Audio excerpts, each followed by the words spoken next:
Ila wane tuache utani.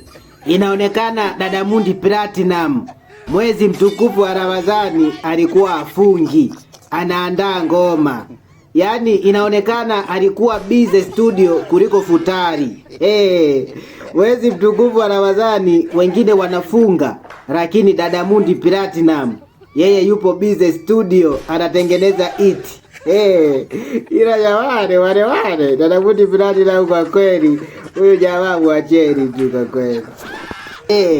Yaani baada ya kusoma Qur'ani yeye anasoma komenti za mashabiki. Yaani dua yake kubwa, Mungu ibariki hii track ishike namba 1. Ila dada Mundi Platinum jamani, jiacheni tu mtu.